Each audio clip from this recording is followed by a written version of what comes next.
Detective Harris, good to see you. I think our friend is at the heart of this one as well. Pretty damn gruesome scene, said Officer Dunlap as Harris walked into Lear Manor. The stench of burnt flesh and hair was overpowering, something that he was sadly becoming used to over the past month. The department had been following in the footsteps of a vigilante targeting folks who, in some way, were tied with crimes against children. Their preferred form of justice involved the death and burning of the perpetrator. The weirdest part was the intensity of the fires. Each victim was left partially burnt, but the burns were intense, and they could find no traces of an accelerant. They would leave enough intact for identification and spread out the evidence against the victim at the crime scene. They'd been given the moniker of the Pedo Pyro and actually had a fan base. Entering the living room of the large old house, Harris noted a crew taking photographs of the fireplace where someone quite dead, had their legs hanging down, burnt to a crisp. Others were scattered around dusting for prints, taking photos of the overall crime scene, and sorting through paperwork and journals laid out neatly on a long table. I think we're going to have to bring someone else in for this one, Detective, if what this is looking like turns out to be true, Officer Dunlap continued. Gesturing to the table, he continued, "It's going to sound crazy, but I think our friend just bagged us the Tooth Fairy." The Tooth Fairy? Those killings have been going on for around 100 years. Pretty sure St. Nick over there isn't that old or capable.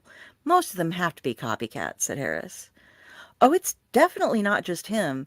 But if this is correct, from what little I've glanced at, it's not so much a matter of copycats as it is a legacy. It goes back generations, starting with old Jeffrey Leary. This is huge. Harris sighed. And it's once again something we have to give credit to the Pyro for hunting down. Is there any evidence besides the journals, anything that can prove it? We're looking now. Usually they leave us all we need. It has to be somewhere. Maybe... Officer Dunlap was cut off as the body of Stephen Lair, dressed in a Santa suit and burnt thoroughly from his feet up to his chest, came tumbling out of the chimney. Some of the more scorched sections of his lower half broke off like little bits of used charcoal. Along with his body, a metal box clattered to the floor, rattling as it landed. Anyone want to place a bet on what's in the box? Forensics is going to be busy for a while on this one, said Dunlap. The scene changed abruptly as a small flame went out. Suzanne sat hunched in the back of a blind alley, unseen by anyone, holding a handful of long matches as snowflakes swirled in the air. She took a match into her empty hand, and as she stared at it, it lit. A small girl dressed in a rather worn-out coat and boots paced in the steam of a height vent in the space between the back of the mall and the parking lot. She wore no gloves and was stopping to blow on her hands from time to time. It was night time, and the mall was already closed. The parking lot was nearly empty, and no one had been through the doors in quite a while. One of the back doors opened, and a man dressed up as Santa Claus walked down the stairs to the little lane behind the mall heading to the parking lot. He stopped at the bottom and started digging in his pockets, finally producing keys, which he clicked on a button, and the lights to his car flashed on with a beep as it started remotely. The little girl had a coughing fit and caught his attention. As he started walking her way, she looked startled and in awe. "Ho, ho, ho! What have we here? Are you okay, little one?" The man in the Santa suit approached her. "Santa?" she squeaked. "Is it really you?"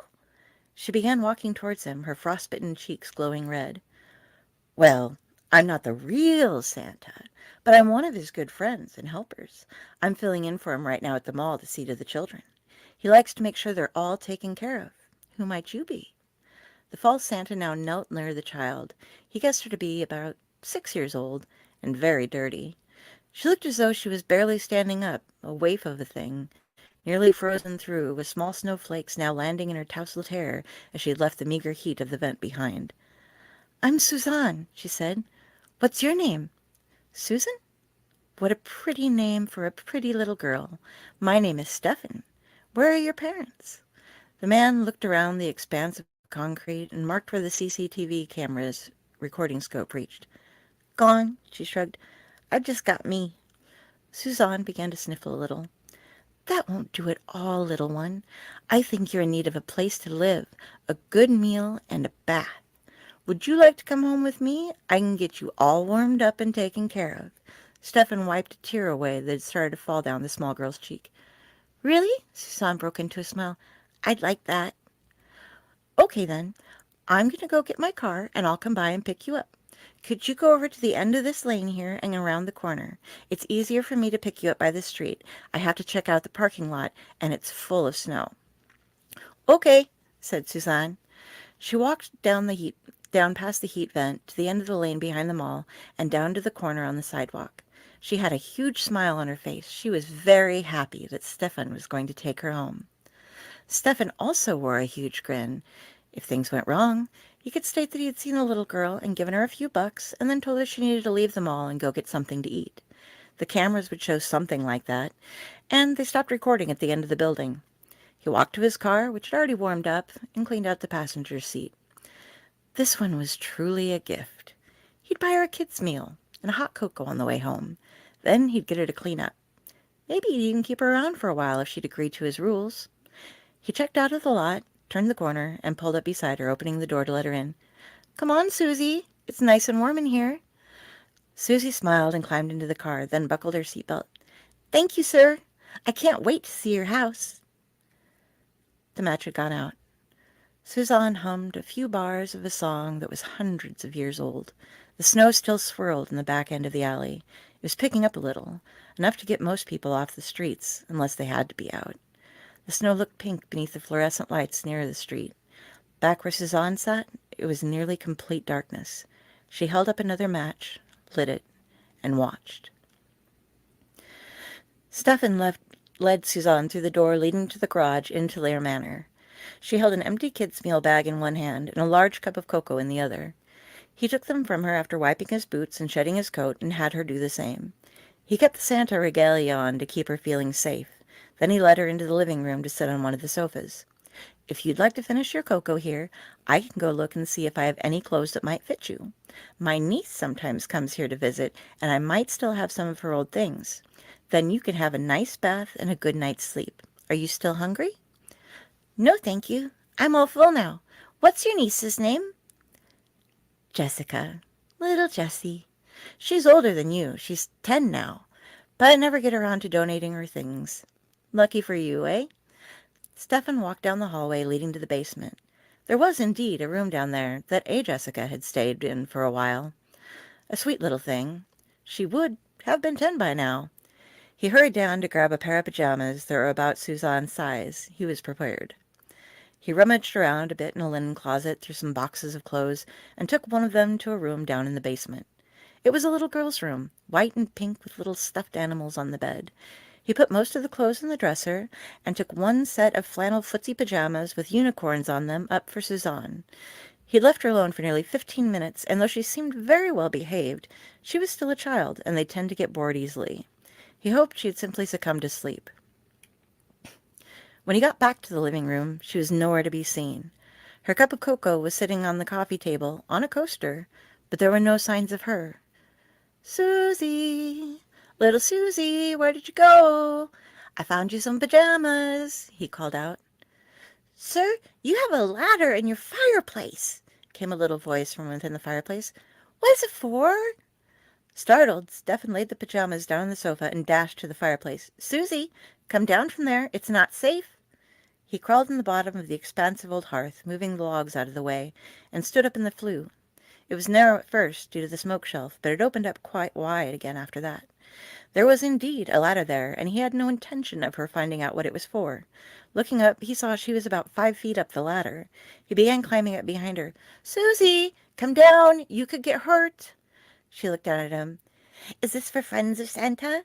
Did he put this in here to help you learn how to go up and down chimneys?" Stefan put a smile on his face.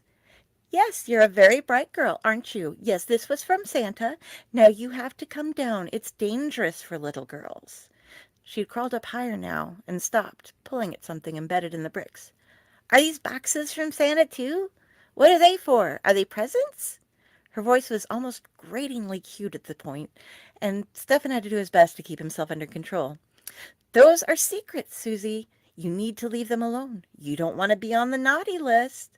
He was climbing up behind her on the ladder. If he could catch up to her, she'd have to come down with him. How had she gotten so high? He had to get to her before she could get much further, or it really could be dangerous getting her down. He could see that she'd jiggled one of the strong boxes a bit loose. She shouldn't be able to do that. She was so small. He was nearly right below her now, about 8 feet up past the shelf. Oops! Sorry, Stefan. Suzanne giggled a bit as she pulled the strong box out of the wall and dropped it down on his head. The Santa hat was not thick enough to prevent it from dealing him a hard blow which knocked him off the ladder. He scrambled desperately, trying to catch both the box and the ladder at the same time, and failed. He did catch the box, but his drop down the flue and over the smoke shelf was disastrous. The pain and the sounds of his bones snapping made him aware of just how bad things were. His inability to move after he landed proved it was even worse than that. Susie! Damn it! What the fuck did you do? Get down and get me some help! From outside the fireplace came the little girl's voice. Oh, Stefan, I just did what I came here to do. The voice was changing. It became a bit more mature. You're the naughty one. You and your family. Thank you for the cocoa, though. It's really good. I think I'll finish it in front of the fire. Who are you? Who the fuck are you? Stefan was stuck, broken and paralyzed in his chimney, his useless legs dangling down from the smoke shelf, with the rest of him crumpled upon it, the precious box in his hands. He couldn't move.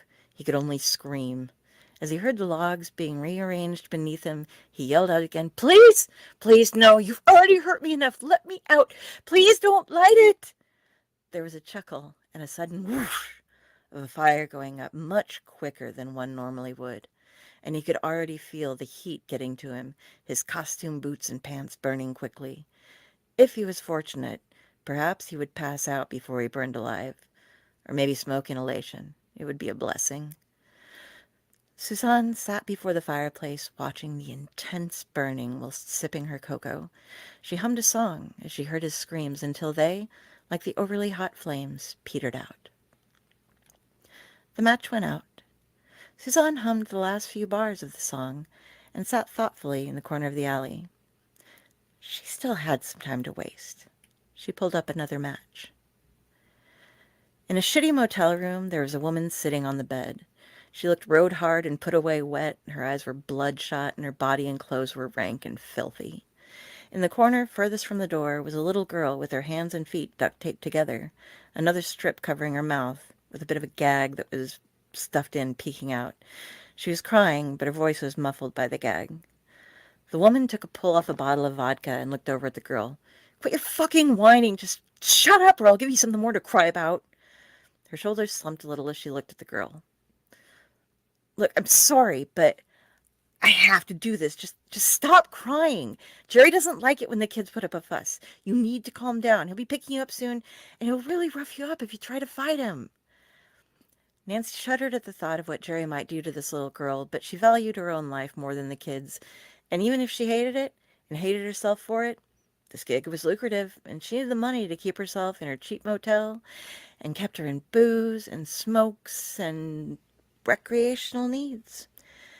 It was only 1 or 2 kids a month, and if she tried hard enough, she could imagine that they ended up being adopted off the black market. It was better than when she was selling her body. Wasn't that a joke these days? Nancy knew she wasn't a prize anymore, but the kids? For some reason, the kids trusted her. She'd keep an eye out on the streets, then swoop in with a bagged lunch and a place to stay. The older ones should usually get drunk or high so she could subdue them easier. The younger ones usually just fell asleep as soon as they were safe and fed. The little girl glared up from her corner, her tear-streaked face changing from despair to hatred. She watched as Nancy drank about half of the vodka and smoked her way through quite a few cigarettes. The woman had brought her in from the streets with promises of safety and food, a place to sleep indoors. She could see her justifying her actions the further she got through the bottle. The woman was pathetic, and it served to make her hate her more. You know, slurred Nancy, I might have saved your life. Who knows what could have happened to you out there? You could have been, I mean, it might turn bad out there. There's a chance it could turn out better. The woman needed more to convince herself that she wasn't a total monster, that she might just be the hero of this situation. The hero with the little girl bound up in the corner of the room, waiting for that asshole Jerry to come and pick her up and throw some money at her. She pulled out a glass pipe and put in a small amount of something from one of the baggies that littered the bedside table. One quick look at the girl, who was glaring at her over the duct tape, and she focused on the pipe. She flicked her light near the bowl, and suddenly there was fire.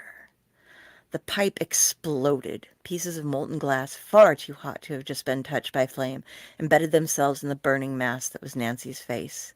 Her hair lit up like a halo, and the shriek that was rising from her throat was drowned out by the sound of the concentrated combustion taking place around it. Her body flailed. She tried to drop the pipe that was stuck to her left hand and reached up to put out the flames, but it was impossible. Within seconds, her face and hair were destroyed. The former appeared melted, the latter simply gone. Her throat and lungs suffered severe damage from her attempts at drawing in a breath of pure flame. And then it was out. Nancy's body had dropped to the floor, pipe welded to one hand, completely unrecognizable and very, very dead. The little girl, somehow no longer bound and gagged, stood over her, head tipped to the side. Then she began to dig through the woman's purse. She took out her phone, a couple of scraps of paper with names and numbers on them, and sat them on the bed. Using the hotel phone, she made a 911 call and then stepped outside the room. No one saw her standing on the walkway as the emergency services rushed in. She waited until she was sure that the police had found the evidence she had left for them, and then she started walking away. Suzanne dropped the burnt matchstick with the others in front of her. There was probably about 2 inches of snow building up now, though it didn't get as deep back where she was in the alley. She looked towards the street ahead, at the swirls of snowfall dancing under the lights. There was next to no traffic now. It was getting late. Still, though, she had just a bit more time. She took one more match in her hand and gazed into the flame as it welled from the tip. A girl was yanked roughly out of a van outside of an old warehouse. After she was tossed to the ground, the man leading her tugged her up again by the ropes that bound her wrists together, pulling her towards the door near the back. The girl was about 12 years old and had a mark on her face from being punched earlier. She struggled to keep herself up, knowing that fighting would only earn her more violence. When they reached the door, the man shoved her into the wall and growled, "Stay still," as he pulled "Stay still," as he pulled a ring of keys from his coat pocket, flipping through them until he found the one that unlocked the industrial padlock holding the door shut. It was a heavy metal door that he pulled open and shoved her through. Inside the room were cages stacked 2 high, each about 3 foot square. Inside most of the cages were children. They ranged in age from 5 years old to early teens and looked frightened and tired. The man picked up an electric cattle prod. "Anyone want to try and yell at Uncle Jerry this time?" he snarled. "Want to show the new girl what happens?" He was shaking the cattle prod towards the cages and sent a jolt into the bars of the one closest to them. The scrawny, dirty little boy yelped and jumped as far back as he could. "Don't worry, new girl," Jerry said. "You won't be here for long. Auction's in a few days. Now be a good thing and get over here. Welcome to your new home." He tossed her against one of the few empty cages left by her hair, and her head hit the bars hard. Once again, he was flipping through his keys, cattle prod leaning against the cage, confident that she was stunned from the blow or scared enough of him to stay put. After he got the door open, he turned around to grab her again, only to find her hands unbound and her barreling into him like a missile. She shoved him hard enough that he fell into the cage, his head hitting the bars this time. She grabbed the cattle prod and gave him a good jolt. He curled in on himself, and she grabbed his phone as it skidded across the floor from his coat pocket. Then she locked him in the cage and jumped back. "You bitch!" he shouted. "I'll fucking kill you when I get my hands on you." Jerry began pounding against the bars. He snatched towards the keys that he had dropped just outside of the cage when she had accosted him, and she delivered another jolt from the cattle prod. "Fuck! Stop that, you little bitch!" "Give me your wallet," she said. Her demeanor had gone from frightened to eerily calm as soon as she had locked him in the cage. "Fuck you!" She sent a jolt through the bars and found the dial to turn up the voltage on the prod as she watched him jerkily fall back again. She made sure he watched as she turned it all the way up. "Give me your wallet, or I'll hit you with this until it knocks you out and you bite off your own tongue and bleed. Last chance." She hit the bars with one more shot of current, which knocked him back again. "Fuck! Fine, just knock it off!" Jerry dug in his pants and pulled out his wallet. "Here!" He tossed the wallet through the bars to her feet. "Thank you," she said. She then went to a small desk in the corner and set the keys on it, along with the wallet, and used the cell phone to dial 911. The kids in the other cells were yelling, crying, begging her to let them out. "I have help coming," she told them. "It's better if they see you this way when they get here, but don't worry, they're on their way." "Oh, Jesus!" cried Jerry. "Maxwell's gonna fucking kill me!" The girl knelt down by the bars out of Jerry's reach. "I wouldn't worry about Maxwell if I were you." "Fuck! You don't know! It doesn't matter where they lock me up. He can get me anywhere." "Not where I'm sending you," the girl stated. She looked over her shoulder at the caged children. "You might want to look away now." She stared intently at Jerry, and he started gasping for air, then making tiny little mewling noises of pain, as if he couldn't build up a scream. The inside of his cage began getting hot, a haze developing around him as he turned red. Then he started wheezing as he seemed to be burning from the inside out. The smell of him cooking caused some of the children to dry heave. Jerry collapsed in a final spasm of pain, with steam coming off of his body and as smoke expelled from his mouth and nose. The girl grinned, and then calmly walked out of the door to make sure that the emergency services once again replied to her call. When this match burned out, Suzanne let it fall to the ground.